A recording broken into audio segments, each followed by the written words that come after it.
श्रीमद् भागवत में कहा संत के चरण पकड़ लेता है और संत से कहता है आप अगर कृपा करेंगे तो मेरे को अवश्य संतान की प्राप्ति होगी, आप करुणा करिए, आप कृपा करिए, आप दया करिए।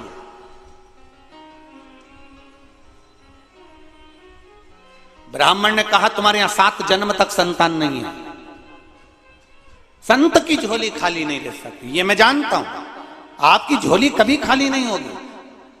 संत यदि साधु गुरु ब्राह्मण संत सन्यासी तपस्वी साधक उपासक मात्र अपनी दृष्टि ही दे देते हैं तो वो भी किसी प्रसाद से कम नहीं होती, उनकी दृष्टि से भी हमारा कल्याण निश्चित हो जाता है।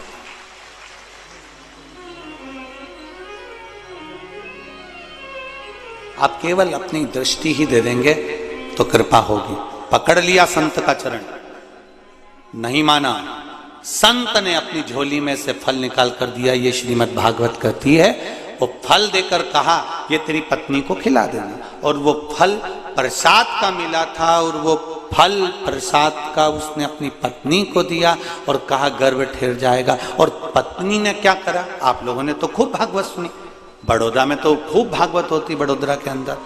फिर क्या हुआ, वो फल उसने किसको खिला दिया, जम के बोलो जरा, गाय को खिला दिया।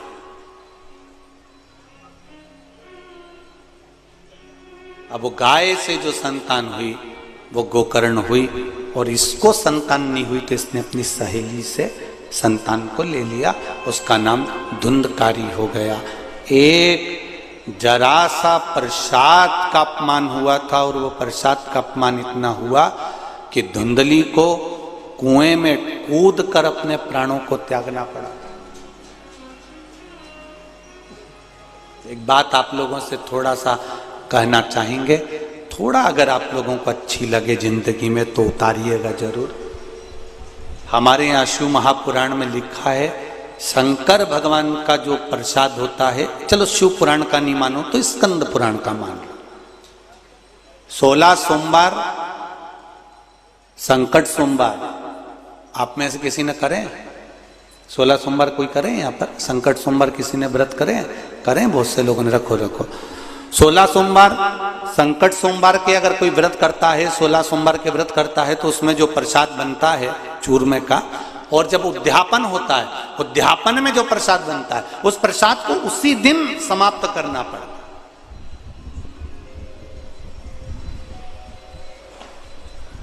उसी दिन रात भर शिव का प्रसाद नहीं रखा था।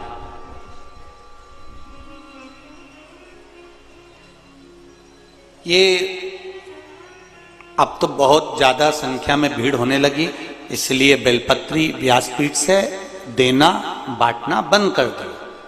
नहीं तो पहले सा शिव महापुराण के अनुसार 6 दिन तक व्यासपीठ पर शिव पोथी पर जो बेलपत्र चढ़ती है वो बेलपत्र औषधि का कार्य करती है। 7वें दिन जो बेलपत्र चढ़ती है वो कुबेर भंडार का कार्य करती है। ये शिव महापुराण में आपने कई बार सुना हो। 6 दिन तक बेलपत्र जो बाबा को समर्पित कर कर, पोथी की बेलपत्र पहले हम लोग दे दिया करते थे। किसी का कमर या बहुत ज़्यादा कोई डिप्रेशन में रहता था, या कोई का शरीर में बहुत कहीं डायलिसिस चल रहा है या कैंसर चल रहा है, तो यहाँ की बेलपत्र दे देते। अब इतना भीड़ होने लगा तो बेलपत्र आपको नहीं दे पाते। पर शिव महापुराण की कथा करें, शंकर भगवान का चरित्र कह रहा है, शिव स्मरण कर,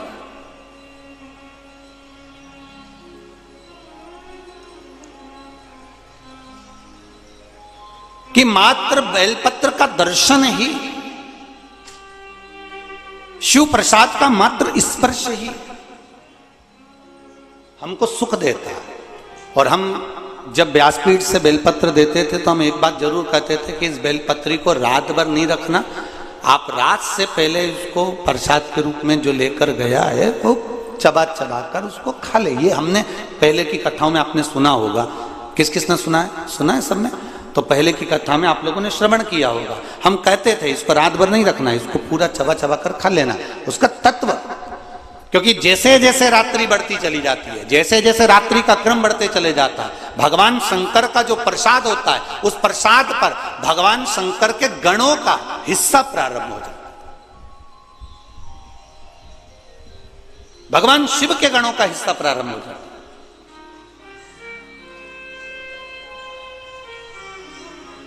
मध्य रात्रि के पहले पहले तक आप भगवान शंकर की जो बेलपत्र है, भगवान शिव का जो आप लोग, कई माताएं, किसी के शरीर में कपड़ दर्द है, किसी के घुटने में दर्द है, किसी के कमर में दर्द है, वो शिव मंदिर जाती है, जल चढ़ाती है, एक बेलपत्र बाबा की उठाकर वहां खा लेती है, लेकर आती है। बहुत अच्छा काम है। उसको लाकर आपने रख दिया, रखा है, पड़ा हुआ है, थोड़े दिन तक रखा रहा। केवल शिव महापुराण की कथा ऐसी है जिसके अंतर्गत शास्त्र वर्णन करता है कि जो प्रसाद आपने शिव जी का लेकर आए हो उसको रात्रि के मध्य से पहले उसको पूर्ण तरह से समर्पित कर दो। नहीं तो कई बार हम बड़े बड़े मंदिर जाते हैं, वहां से बहुत सारा प्रसाद लेकर आ जाते हैं। लेकर तो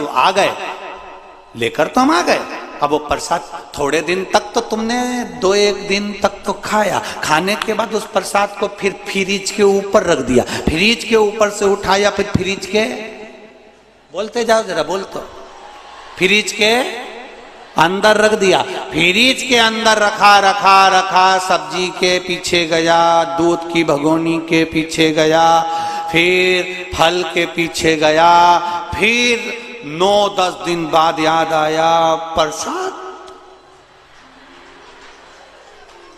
9-10 दिन बाद आया प्रसाद।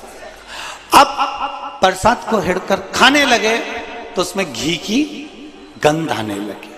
घी की गंध आने लगी तो तुमने सोचा अब ये गड़बड़ हो गया। अब किसको दिया?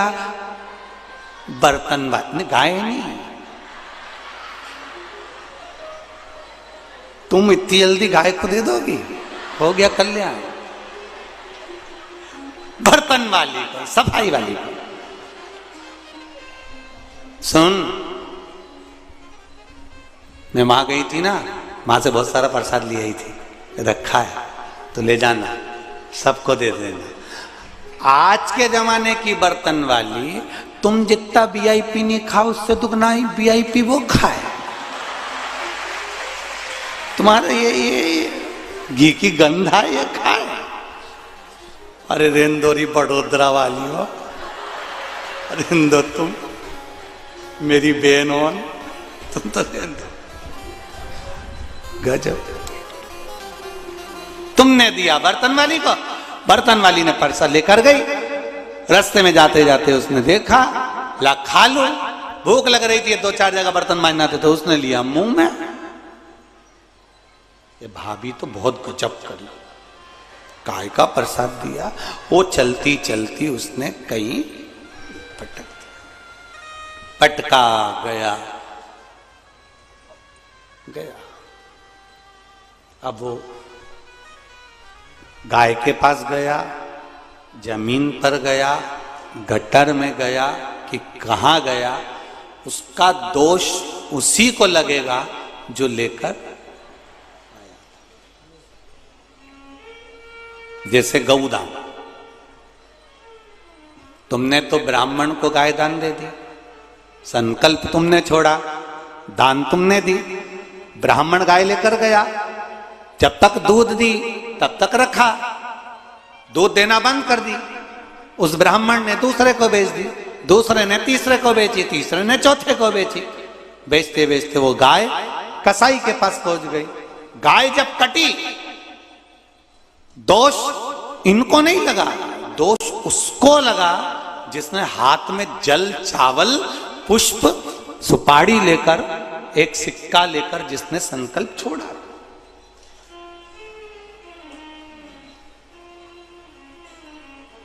बेटी का कन्यादान अगर पिता करता है और बेटी को अगर ससुराल में दुख होता है, जितने लोग रिसेप्शन में आए हैं दुख उनको नहीं होगा। बोलो रीजी जी, होगा? सबने गुलाब जामुन खाई और बेटी को दुख आया तो सब छाती तान के खड़े हो कि बेटी को दुख कैसे आ गया? कोई नहीं बोलेगा, सब मुंडा बंद करके बैठ जाएंगे, सब खा पी के गए। लिफाफा 500 का तुम्हें दे गए और तुमसे 500 कदम की दूरी बना गए कि अब इस शादी के मामले में हमसे बात मत करना कि सुख है कि दुख है। पर जिसने कन्यादान करा,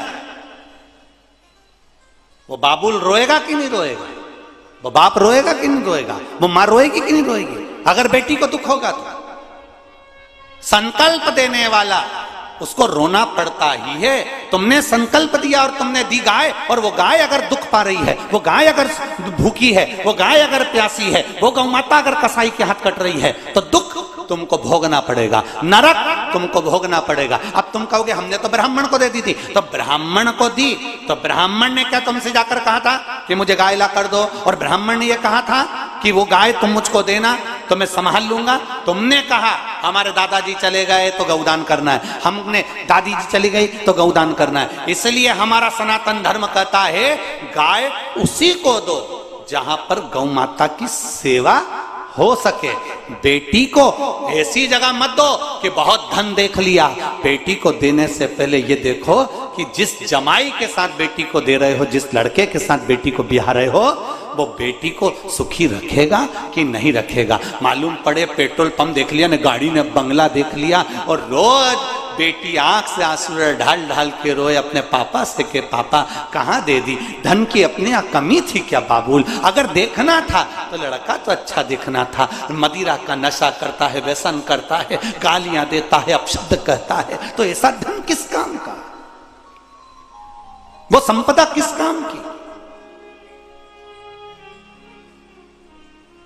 कन्यादान करने वाले बाबुल को रोना पड़ता है, गौदान करने वाले व्यक्ति को रोना पड़ता है। उसी तरह शास्त्र यहां वर्णन कर रहा है, शास्त्र कर रहा है प्रसाद आप लेकर आए, उतना लेकर चलो, और लायो दलिया भर कर लायो, डब्बा भर कर लायो, मिठाई ढेर सारी लायो, तो उसको बांटते हुए चलो। पर आसक्ति इतनी प्रबल होती है, जब प्रसाद ज्यादा दिखता है तो हमारी आसक्ति भी बढ़ जाती है। हमारे पास में 10 किलो लड्डू रखे रहने दो, अभी बाद में दूंगी, रखे रहने दो, अभी बाद में दूंगी, रखे रहने दो, बाद में दूंगी। फिर विचार आया कि मेरा बेटा खाएगा, बेटे ने विचार करा पत्नी खाएगी, पत्नी ने सोचा पोता खाएगा, पोते ने सोचा बच्चा खाएगा, जीजी खाएगी। वो प्रसाद रखा रखा रखा रखा रखा रखा, सब एक दूसरे का इंतजार कर रहे, ये खाएगा वो खाएगा, किसी ने नहीं खाया।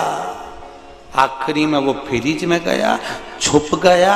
छुपने के बाद फिर वो बर्तन वाली के पास, फिर वो जमीन पर गया, उसका दोष भुगतना पड़ा। फिर किसी ने कहा गुरुजी हम मेहनत तो बहुत करते हैं पर हमको उतना फल नहीं मिलता, उसका कारण क्या है? अर्थात तुमने किसी ना किसी स्थान के प्रसाद का अपमान करा है, तुम्हारे फ्रिज में वो सड़ता रहा है, पड़ा रहा है, उसको तुमने सदगति प्रदान नहीं करी। इसलिए फिर तुम कहो, फिर किसी के यहाँ जाओगे, साहब हमारा व्यापार थोड़े दिन चलता, थोड़े दिन चलता ही नहीं है, हमारा मन अशांत रहता है, कारण क्या है बताओ? अब पंडित जी तो कहेंगे कि तुम्हारे यहाँ वास्तु दोष है, नकाल सद दोष है, पितृ दोष है, ये दोष है। पर पंडित जी ने ये थोड़ी ना कहा कि तुम अभी घूमने गई थी, वहां से प्रसाद लाई थी, 15 दिन तक पड़ा रिया,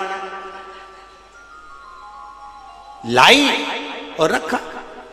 अब और सरल भाषा में लो, तुम अपने मायके से तुम्हारी बहन की छोरी को लेके तुम अपने ससुराल आई, और समझ लो री बड़ोदरा वाली, और अच्छे से समझ लो, और जितने आस्था चैनल पे सुन रहे हैं वो भी समझ लो। तुम गई मायके, अपनी बहन की छोरी को ले आई। अब बहन की छोरी को लेकर आई, एक दिन बहन की छोरी का सम्मान करा, 2 दिन करा। अब वो बहन की छोरी को थोड़ी पढ़ाई करना थी, तो उसने मासी मैं यहीं रह जाऊं, मासी ने कहा अब उस बहन की छोरी का सम्मान तुम्हारा ना पति करे, ना तुम्हारे छोरा छोरी करे, ना तुम्हारी सास करे। ईमानदारी से बोलो, वो बहन की छोरी यहाँ रहेगी क्या? बोलो बोलो, जम के बोलो, नहीं रहेगी ना? वो तो कह देगी मासी, ओ मासी। मासी बोले हाँ बेटा, ये सब लगाते मुझे फांसी, मैं जा रही हूं मासी। अब वो तो छोड़ी और चल।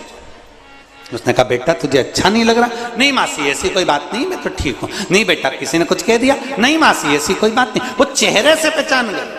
उसी तरह जब तुम इतने लाड़ प्यार से अपनी बहन की छोरी को लेकर आए, उसका आदर नहीं हुआ तो बहन की छोरी नहीं टिकती है। और दूसरी बार वो बहन की छोरी से तुमने कहा चल मेरे घर, अब आएगी?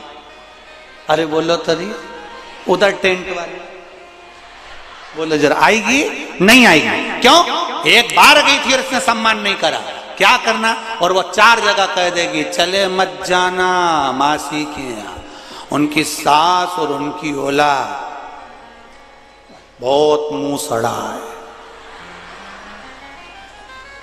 जैसे तुमने बहन की छोरी के लिए कहा वैसा कि वैसे ही प्रसाद में, कभी मत जाना इसके घर में, प्रसाद खाने के नाम छोरा कहे मैं डाइटिंग कर रहा हूं, छोरी के मम्मी तो ऑयली में नहीं खा सकती, सास के मेरे मुंडा में सोफा सेट नहीं, तो मुझसे तो चबे ही नहीं, और पति के मुझे ये ढोंग प्रपंच पसंद नहीं, तो फिर बच्ची तू अकेली, तो बहन की छोरी को क्यों लाई? समझ गए? समझ में आ रहा है कि नहीं आ रहा है? समझ में आ रहा है ना? हाँ, नहीं तो भाषा का अंतर आ रही है थोड़ा बहुत, हम मध्य प्रदेश के तुम गुजरात के, कहीं अगर थोड़ी बहुत आ जाए तो ठीक है, नहीं आए तो पड़ोसन का मुंडा देख ले, बस उतने में समझ जाना कि इसको समझ में आ गया, मतलब अपने को, ठीक है? अब उसमें तुम्हें समझ जाना है तब। अब बहन की छोरी को लेकर अब कौन आ रहा है? अब भगवान कहे कि अब प्रसाद का इसके यहाँ सम्मान नहीं है, जब प्रसाद का सम्मान नहीं मतलब मेरा सम्मान नहीं, तो भगवान उसको स्वीकार नहीं।